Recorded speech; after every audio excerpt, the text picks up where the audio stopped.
Hello and welcome back to Disney Journey. I'm retired Imagineer Jim Shull, and on this journey we're going to complete the one we started last time as we go above Disneyland Paris. These photographs are from several decades ago, and we're going to be covering today Fantasyland, Discoveryland, and everything back of house. Now, our pilot has signaled we're ready to take off, so let's begin. However, when I say begin, what I really mean to say is pick up where we left off last time, in what used to be a beet field in eastern Paris. Last time in part 1, we covered a lot of the park, such as this.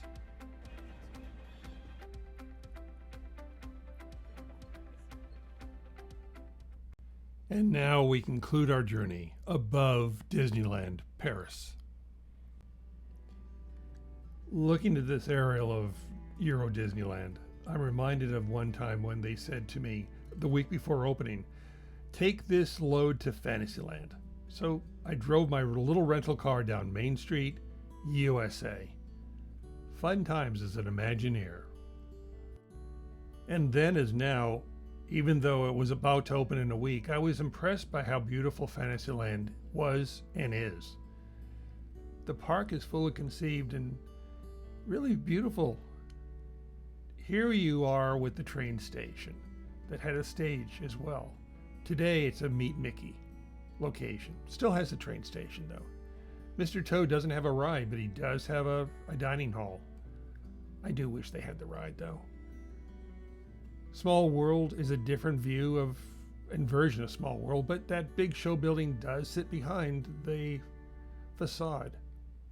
The crenellations was added later on, I believe, during the design phase of Casey Jr. and Storybook Land.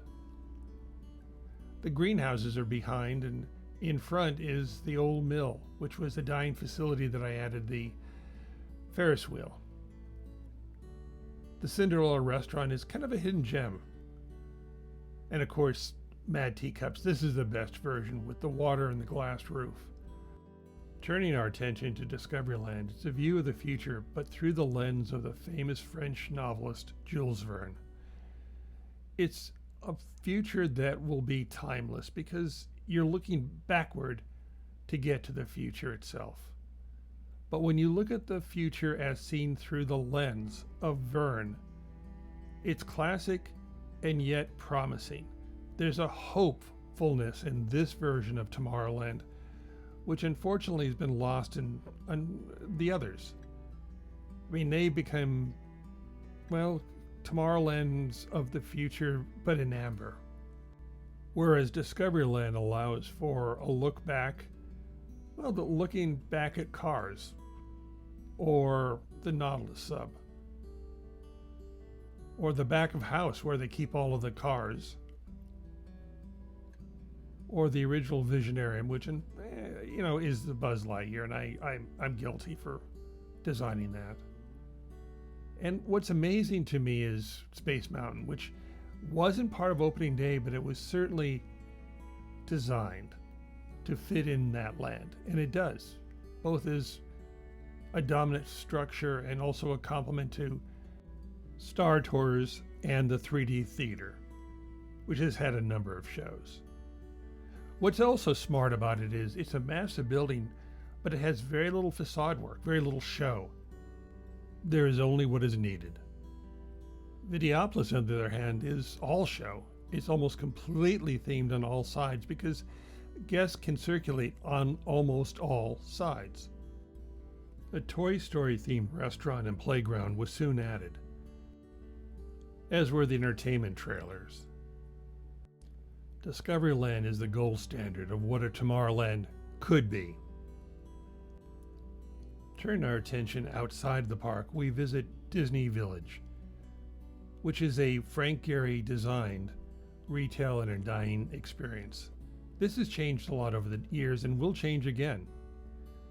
One thing I remember though is looking down at the model, that it really seemed to be a facility that was meant to be seen from above, not from a guest perspective.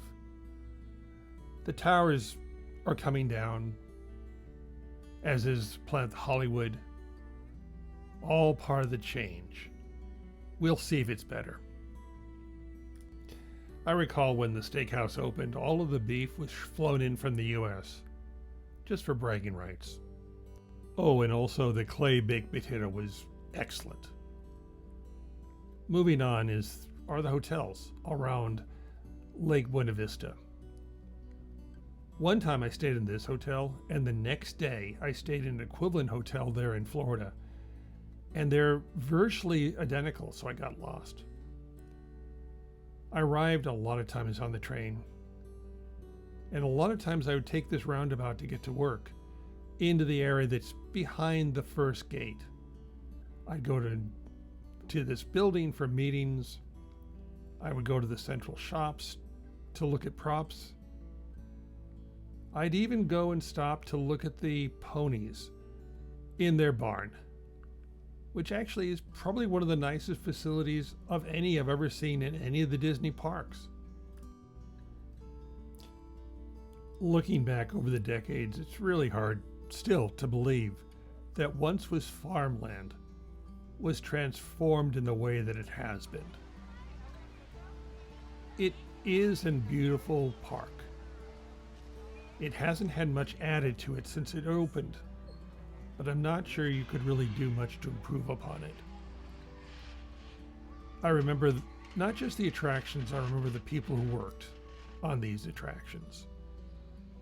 The Skip Langs, the Pat Burkes, and so many others who came to work in France for years for this park, Euro Disneyland, now Disney Paris.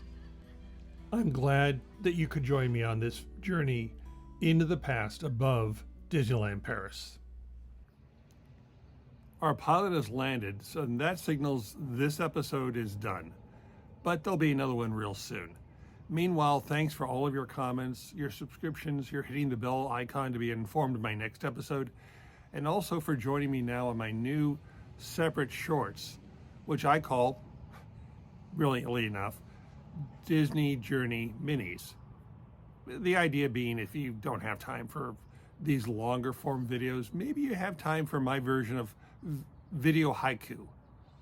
In any event, I hope you enjoy all of what I do, because it truly is a joy to bring it to you.